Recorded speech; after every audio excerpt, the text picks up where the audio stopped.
வணக்கம். என் பக்கத்தில் அமர்ந்திருக்கிற எனது நண்பர், அவருடைய பெயர் அண்ணாதுரை அவர்கள். அகில இந்திய வேளாளர் வெள்ளாளர் கூட்டமைப்பினுடைய தலைவர், பட்டுக்கோட்டையில் இருக்கிறார். அவரை பற்றி பொதுவாக பட்டுக்கோட்டை அண்ணாதுரை அப்படின்னா தமிழ்நாடு முழுக்க அவர் ரொம்ப பிரபலமாக இருக்கிறார். இப்போ அவர் என்னை சந்தித்து கலந்துரையாட வந்திருக்கிறார். நாம் வீடியோக்குள்ளே போகலாம். முதல்ல வாழ்த்துக்கள்.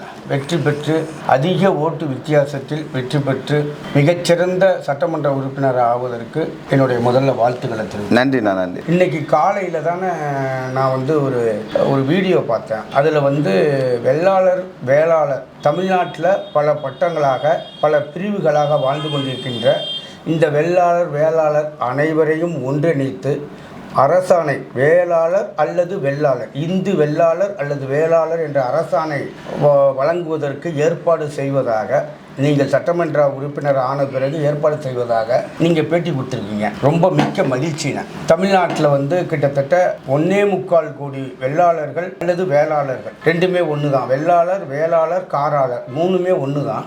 1.25 கோடி வெள்ளாளர் இனத்தினுடைய உணர்வுகளை புரிந்து அந்த வெள்ளாளர் இனம் பல பிரிவுகளாக அந்தந்த பகுதியை சேர்ந்த பிரிவில் உள்ள பட்டங்களையும் வைத்திருக்கிறாங்க. அந்த வெள்ளாள மக்கள் அல்லது வேளாள மக்கள், பிள்ளைமார், முதலியார், கவுண்டர் அப்படிங்கிற பட்டம் அவங்க வச்சுருக்காங்க. பிரிவில் 42 உட்பிரிவு இருக்கு தமிழ்நாட்டில். இந்த அத்தனை பேரும் தனித்தனி பிரிவுகளாக தன்னுடைய அரசாணையில், சர்டிஃபிகேட்டில், கெசட்டில் தனி பிரிவுகளாக வைக்கும் பொழுது இதனுடைய பலம் 100 இருக்கிறது, 10 ஆகிடுது.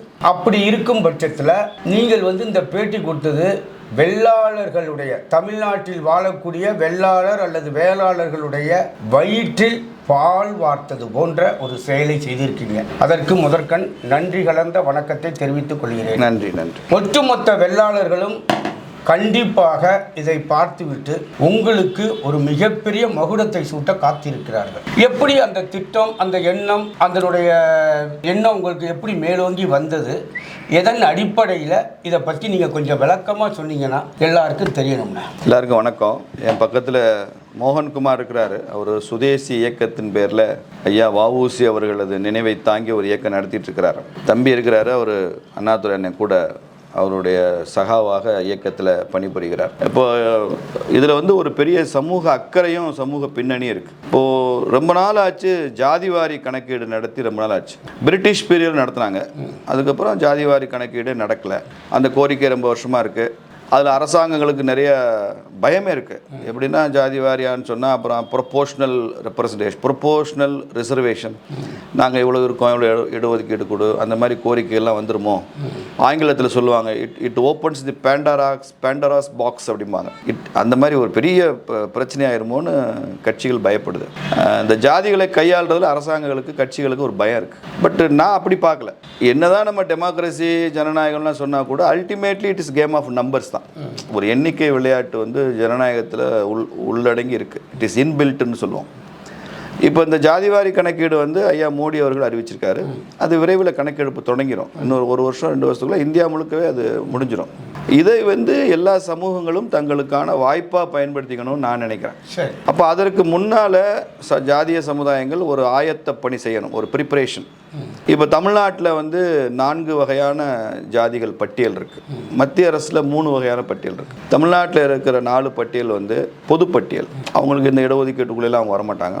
பொதுப்பட்டியல். இப்போ பிராமண சமுதாயம் அதில் வருவாங்க, சைவ வேளாளர் அதில் வருவாங்க, நகரத்தார் அதில் வருவாங்க, இதெல்லாம் அதில் வந்துடும்.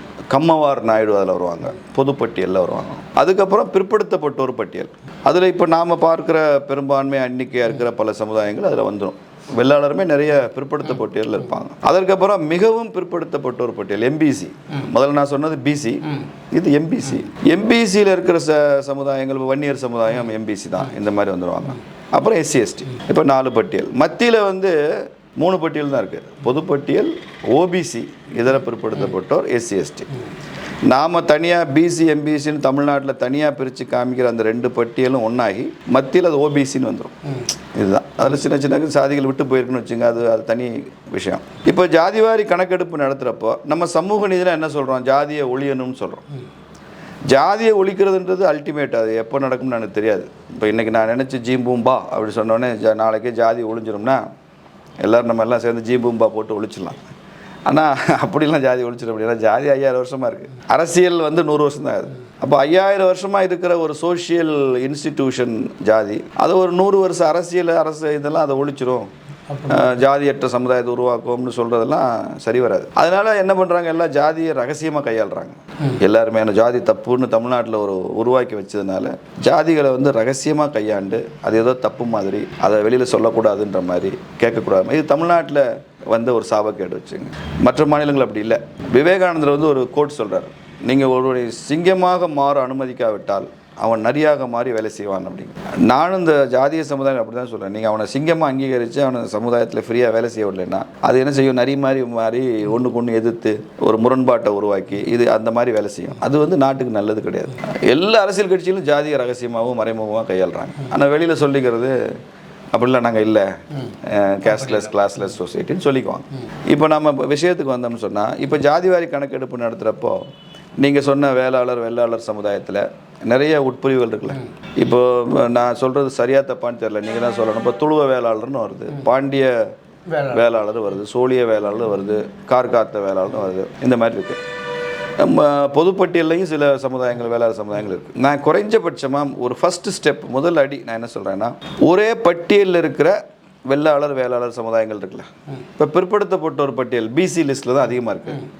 இந்த பிசி லிஸ்ட்டில் இருக்கிற வேளாளர் சமுதாயங்கள் எல்லாம் நீங்கள் லிஸ்ட் எடுத்தால் எத்தனை வரும்? ஒரு 10 12 42 உட்பிரிவும் பிசி பட்டியலில் தமிழ்நாட்டினுடைய பிற்படுத்தப்பட்ட ஒரு பட்டியலில் இருக்குது. இவங்க எல்லாம் அதில் வந்துடுறாங்க. இப்போ இவங்களுக்குள்ள கொடுக்கல் வாங்கல், திருமண உறவுகள், அதெல்லாம் சமுதாயம் பார்த்துக்கணும். அரசாங்கத்துக்கு அதில் ஒன்றும் வேலை இல்லை. அது சமுதாயம் பார்த்துக்கிறோம். அதுக்குள்ளேயே குளம் கோத்திரம் பார்க்கும், அதுலேயே ஊர் பிரிஞ்சிடும். இந்த ஊரில் சம்மந்தம் பண்ணுவோம், இந்த ஊரில் பண்ண மாட்டோம் அப்படின்லாம் வந்துடும். அது சமுதாயம் அது பார்த்துக்கிட்டோம். அரசாங்கம் லிஸ்ட்டு வச்சு இப்போ 100 வருஷம் தானே ஆகுது, இத்தனை வருஷமாக இயங்கிட்டு தான் இருந்தது, சமுதாயம் இயங்கிட்டு தான் இருந்தது. அது பண்ணிக்கிட்டோம். நாம் குறைஞ்சபட்சம் அந்த 40க்கும் மேற்பட்ட சமுதாயங்களை ஒரே பொது பெயரில் அழைக்கிறோம்னு வச்சுங்க. நாளைக்கு ஜாதி கணக்கெடுப்பு முடிஞ்சோடனே தமிழ்நாட்டில் வேளாளர் எவ்வளோ இருக்காங்க பிற்படுத்தப்பட்ட ஒரு பட்டியல்னா, கம்ப்யூட்டர் தட்டுனா ஒரே நம்பர் மொத்தமாக கிடைக்கும்ல.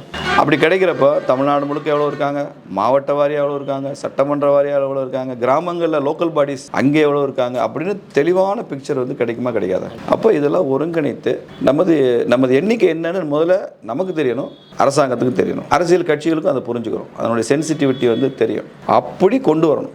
இப்போ விஸ்வகர்மா சமுதாயத்துக்குள்ள போனேன்னு வச்சுங்க, அவங்களுக்கு இதே தான். அவங்க பிற்படுத்த போட்டியில் இருக்கிறாங்க, ஆனால் விஸ்வகர்மான்ற பேர்லேயும் அதில் இருக்காங்க, கம்மாளன்ற பேரில் இருக்காங்க, பொற்கொள்ளர்ன்ற பேரில் இருக்காங்க, ஆசாரின்ற பேரில் இருக்காங்க. அப்போ அந்த சமுதாயமும் அதில் நிறையா இருக்குது. அப்போ இவங்கெல்லாம் ஏன் வந்து ஒரு பொதுவான பெயருக்குள்ளே வரக்கூடாதுங்கிறது எனது ஆதங்கம். இது நான் ஒன்றும் வெளியிலேருந்து திணிக்கலை, நீங்கள் அதை ஏற்றுக்கணும்னு சொல்லலை. சமூகம் விரும்பினால், சமூக தலைவர்கள் விரும்பினால் நான் அதற்காக வேலை செய்ய தயாராக இருக்கேன். நீங்கள் கோரிக்கை கொடுத்தா உங்களுக்குள்ள ஒரு கருத்தொற்றுமை ஏற்பட்டு வந்தால் அதை பண்ண தயாராக இருக்கேன். இதில் இன்னொரு வசதி என்னென்னா, இப்போ தமிழ்நாட்டில் எத்தனை ஜாதிங்க இருக்குன்னா, பிற்படுத்தப்பட்டு நூற்றுக்கணக்கான ஜாதிகள் இருக்குது. குறைஞ்சபட்சம் இந்த 40 ஒன்றாக்குனா டக்குன்னு 40 குறையும்ல லிஸ்ட்டில். இப்போ தமிழ்நாட்டில் இருக்கிற ஜாதிகள் என்னென்னா ஒரு 15-20க்குள்ளே வந்துடும். பிற்படுத்தப்பட்ட ஒரு ஜாதிகள் வந்துடும் பொது பெயரில் அழைக்கிறப்ப. இப்போ வலையர் சமுதாயம் இருக்குது, முத்துராஜா சமுதாயம் இருக்குது. முத்தரையர்ன்ற ஒரு பொது பெயரில் அவங்கள வந்து கூப்பிடுறோம். அதே மாதிரி கொங்கு வேளாளர்கள், அந்த கவுண்டர் சமுதாயத்தில் அவங்களுக்கு நிறைய உட்பிரிவு இருக்குது. ஆனால் பொது பெயரில் கொங்கு வேளாளர் அப்படின்னு வரும். அது வந்து அந்த சமூகத்துக்கு ஒரு மரியாதையை கொடுக்குது, மற்றவங்களுக்கும் அவங்களுடைய எண்ணிக்கை பலம் தெரியுது. இது அரசியல் ரீதியாக மட்டும் இல்லை, பொருளாதார ரீதியாக உதவும், சமூக ரீதியாக உதவும். நான் வந்து உள்ளுக்குள்ளே அந்த பண்பாட்டு விஷயங்கள், சமூக விஷயங்களுக்குள்ளே தலையிடலை. நான் ஏற்கனவே சொன்ன மாதிரி தான், நீங்கள் கல்யாணம் திருமண உறவில் நீங்கள் எப்படி சமூகம் விரும்புகிறதோ நம்ம வச்சுக்கலாம். ஆனால் அரசாங்க கணக்கில் பொதுவாக இருந்தால் நமக்கு ஒரு பெரிய எண்ணிக்கை பலம் கிடைக்கும். ஜாதிகளை ஒழிக்க முடியாட்டி கூட ஜாதிகளுடைய எண்ணிக்கையை குறைக்க முடியும். பொது பேரில் அழைக்கும் போது நானும் இந்த வேளாளர் தான், நானும் இந்த வேளாளர் பேச ஆரம்பிக்கிறப்போ நமக்குள்ளே ஒரு இன்னும் கொஞ்சம் பைண்டிங் அதிகமாகும், சகோதரத்துவ உறவு உருவாகும். உட்பிரிவை நீங்கள் சமூகங்களில் சந்திக்கிறப்ப நீங்கள் பேசிக்கலாம். பொதுவெளியில் பொது சமூகத்தில் பேசுகிறப்ப நாங்கள் இந்து வேளாளர் அல்லது நாங்கள் இந்து வெள்ளாளர் அப்படி சொல்லிக்கிறப்ப அது ஒரு ப்ரைடு இருக்கும். அதனால் அதை செய்ய முடியும். ஏன்னா அரசாங்கத்துக்கு என்ன பிரச்சனைனா, நீங்கள் பிசியாக இருந்து என்னை எம்பிசியாக மாற்றுங்கன்னு சொன்னால் அரசாங்கத்துக்கு கஷ்டம், அவ்வளோ சுலபம் மாற்ற முடியாது. அது பெரிய கொள்கை முடிவு. பொதுப்பட்டியலில் இருக்கேன் என்னை பிசியாக்கு அப்படின்னா இன்னும் அது கூடுதல் பிரச்சனை. ஏன்னா அவங்க இடஒதுக்கீட்டுக்குள்ளே வர்றதுனால பண்ண மாட்டாங்க.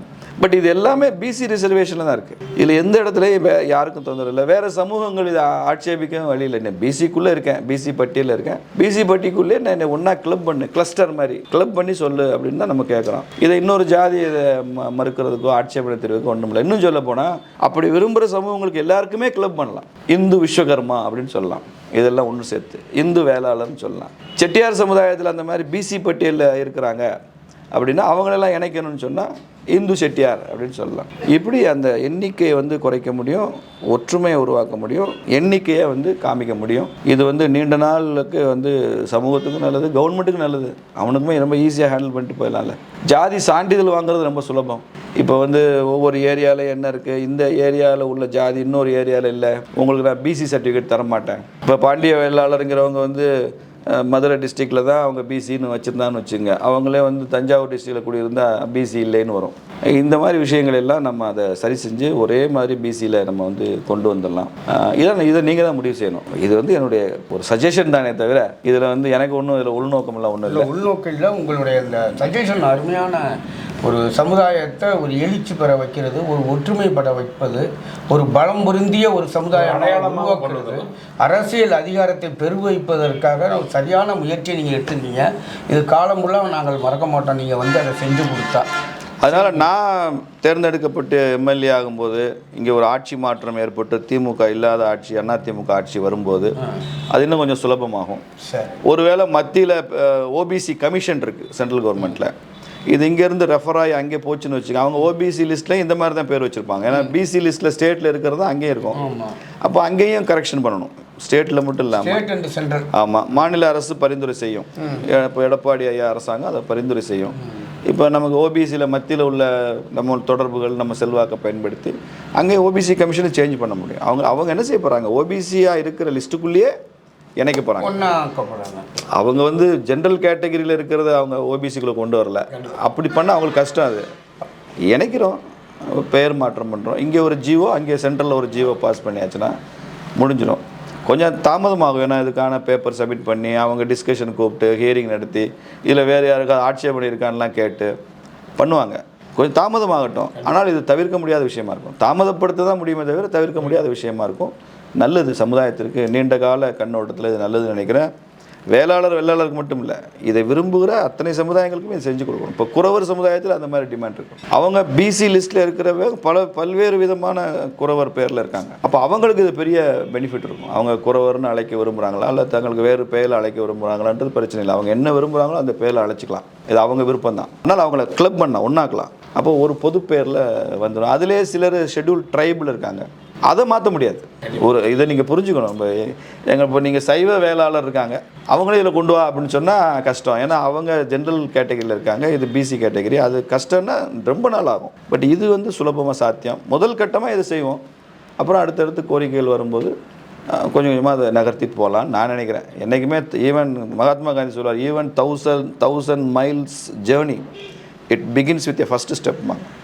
நீங்கள் 1000 மைல் கூட நடக்கலாம், ஆனால் முதல்ல ஒரு எட்டு தானே வைப்பீங்க. எடுத்தோடனே 1000 மைலுக்கு காலை நீட்டி வைக்க முடியாது. அதே மாதிரி 1000 miles of journey begins with first step. அதனால் முதல் படியாக இதை செய்யலாம் அப்படின்னு எனக்கு தோணுது.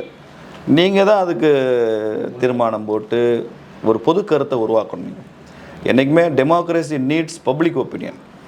யாரோ ஒருத்தர் போய் பேசி ஒரு பெட்டிஷன் கொடுத்து நடக்காமல், இப்போ சமூகங்கள்லாம் சேர்ந்து நீங்கள் இதை பேசணும், நீங்கள் தீர்மானங்கள் போடணும், அப்புறம் அரசாங்கத்தை சந்தித்து மனு கொடுக்கணும், அரசாங்கத்தை ஏற்றுக்கணும், பத்திரிகைகள் இதை எழுதணும். அப்போ இதெல்லாம் ஒரு மீடியாவில் இது வர வர வர பப்ளிக் ஒப்பீனியன் ஸ்ட்ராங் ஆகும். ஆமாம் சரிதானே அப்படின்ற எண்ணம் வரும்.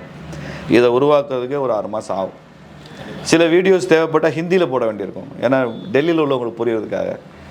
அந்த மாதிரி பண்ணேன். இது இந்த ப்ராசஸ் ஆரம்பிச்சிங்கன்னா எனக்கு என்னென்னா, இந்த ஜாதிவாரி கணக்கெடுப்பு நடத்துறதுக்குள்ளே இதை பண்ணிவிட்டு ஒரு பொது கருத்தை நீங்கள் உருவாக்குனீங்கன்னா இது சாத்தியம்.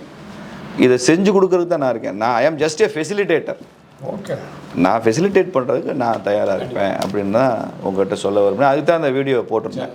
அதனால் 40க்கும் மேற்பட்ட வேளாளர் சமுதாயங்கள் ஒரு பொது பெயரில் பிற்படுத்தப்பட்ட ஒரு பட்டியலுக்கு உள்ளேயே இந்து வேளாளர் அல்லது இந்து வேளாளர் என்று அழைக்கப்பட்டால் எனக்கு மகிழ்ச்சி.